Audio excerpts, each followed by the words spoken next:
All right. Morning, everybody. It's DJ NV, Charlamagne the Guy. We are the Breakfast Club. Let's get in some front page news. We have Teslin Figaro here. Good morning, Tez. The Hood Whisperer, Teslin Figaro. Yes, good morning, Charlamagne, DJ NV, and the Breakfast Club family. Yeah, let's go through these sports real fast. I know you got a lot to talk about. The Knicks beat the Cavaliers 102-93. They lead the series 3-1. The Warriors tied up the series with the Kings. The Celtics lead the series 3-1. The Timberwolves 3-1. Lakers 2-1. They play tonight, I believe. Heat lead the series 2-1. Clippers are down 3-1. The Suns leading that series, and the 76ers sent the Nets home. And I'm mad Brooks didn't stay in the game to take the smoke that LeBron was about to give him. You want to fondle that man's balls. Oh, man. So you get kicked out of the game because you knew it was about to be a long night. Yeah, they got kicked out of the game. And we got to congratulate the tank, Javonte Davis, who won over the weekend in the 7th round, just like he predicted. Easy money. He beat Ryan Garcia.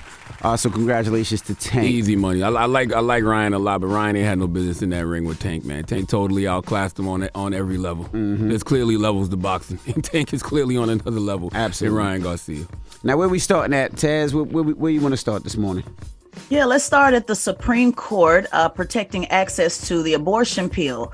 Now, some of you may have been looking at the protests going on over the last couple of weeks. Well, they've been doing it for the last year, but in particular the last couple of weeks. I wanted to cover this story last week, but I was waiting to see what the Supreme Court would do on Friday. And so on Friday, they did protect access to a widely used abortion drug by freezing lower court rulings that place restrictions on its usage as appeals play out. Now, as a result, the U.S. Food and Drug Administration approval of the drug mifepristone will remain in place while appeals play out, potentially for months to come.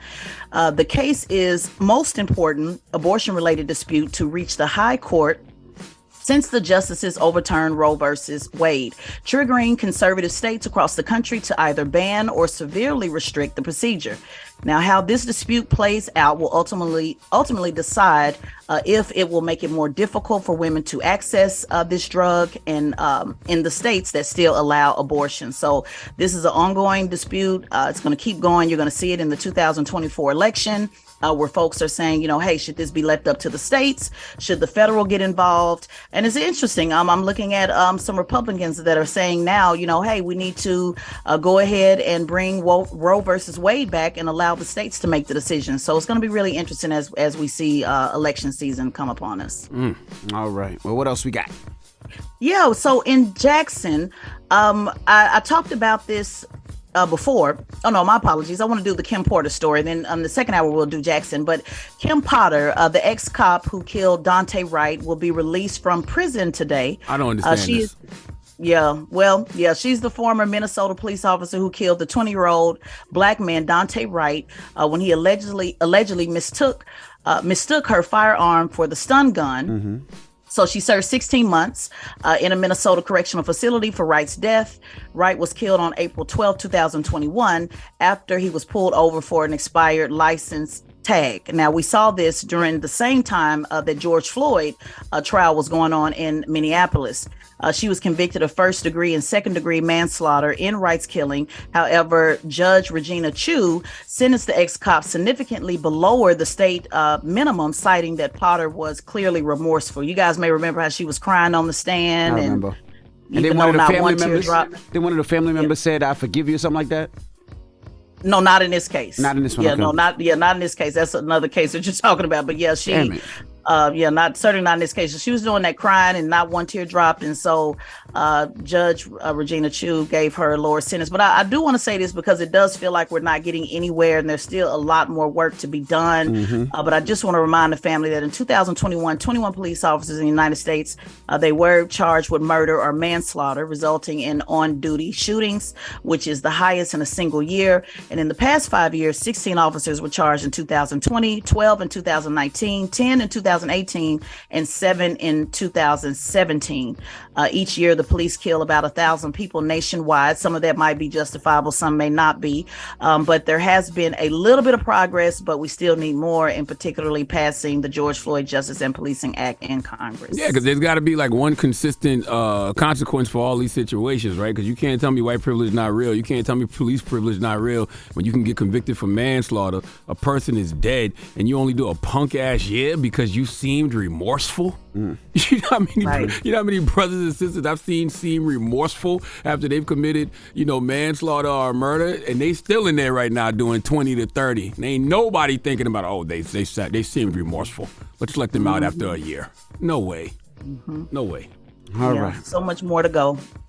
All right. Well, that is front page news. Now get it off your chest. 800-585-1051. If you need to vent, phone lines are wide open. If you had a great weekend or whatever it may be, call us up right now.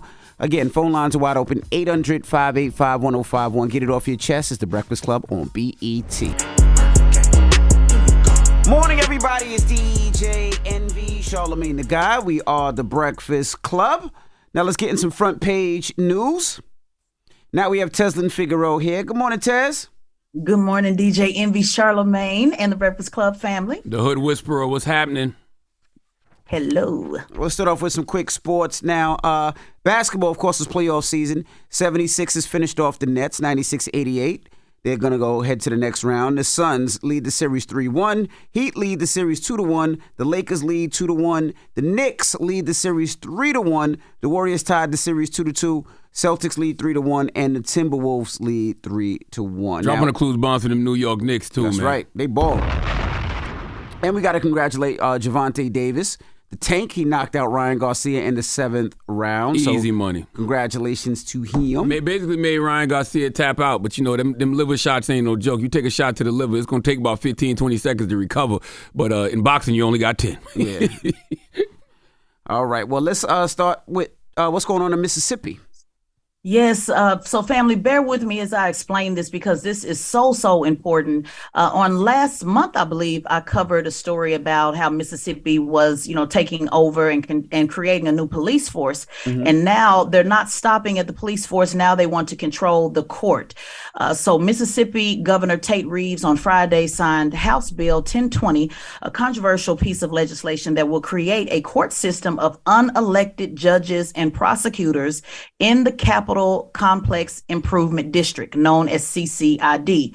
Now, CCID is a portion of Jackson. So on Friday, the NAACP sued the governor, citing that the two new state laws are racially discriminatory because they focus only on Jackson, a majority Black city.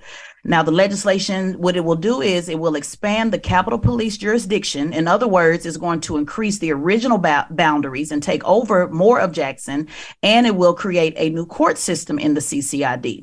Now, instead of allowing the Black citizens to elect their own judges, the new judges will be appointed by a white Chief Justice of the Supreme Court, and the new prosecutors will be appointed by a white state attorney general.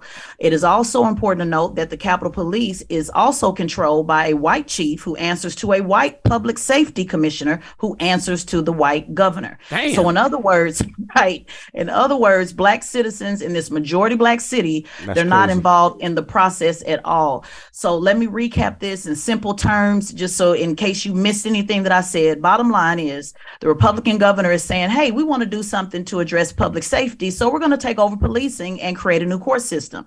And the advocates are saying, hey, if you want to address public safety, fine. But instead of creating a new court system, allow this majority Black city to be able to elect their own judges. And the state should just give Jackson more money to hire more city police officers. So Democrat Representative Robert Johnson said, quote, people seem to be offended by Black people running their own city. I think this is the last straw. This is going to make everybody mount up and organize and do what we have to do to take the city and state back. So they can just take away citizens' right to vote like that for such an important cause, and y'all still afraid to say the word fascism?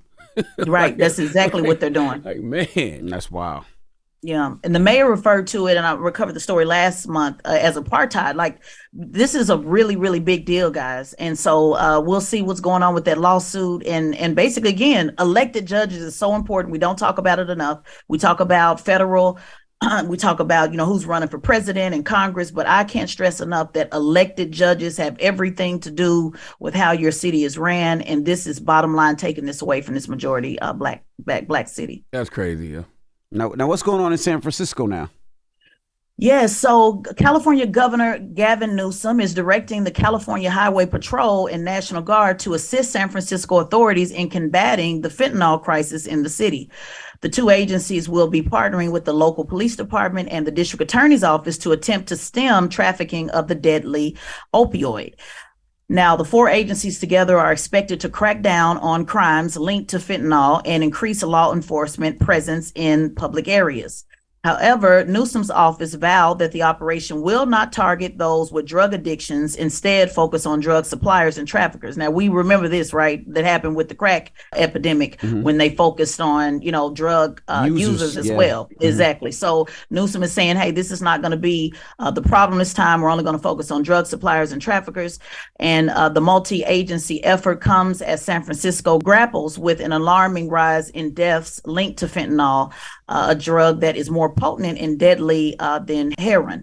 And I want to make a note that San Francisco is 39% white and only 5% black. Why am I making that note, Charlamagne? Well, I'm glad you asked, because when the crack epidemic happened, it was targeted on mostly black folks, as we know, and there was not any making any distinction between those who were doing the drugs versus those who were selling it. Everybody was pretty much convicted of the same thing through the mandatory minimums, and that is what they call the war on drugs. So I'm going to be very interested in seeing how this plays out. Well, I'll tell you one thing, they're promoting this wrong. They have to promote and market this to the people who actually use cocaine and other drugs. Like, they should say things like, wouldn't you like to have some fentanyl-free cocaine? Like the same marketing they gave gluten, they have to give fentanyl. Wouldn't you like to get high and not die? Then join us in the fight against fentanyl. That's what you need. Because if you don't use drugs, you really don't care about this situation.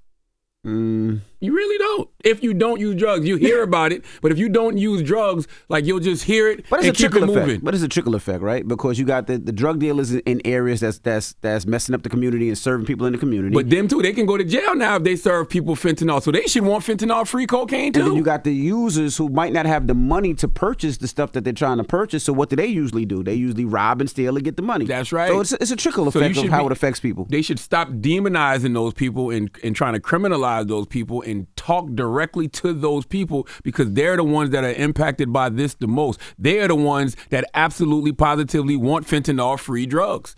They should be wanting fentanyl off the street more than anybody, because they're the ones that get high and die from it. Cater to the users is what I'm saying. I think they need to get the users some help.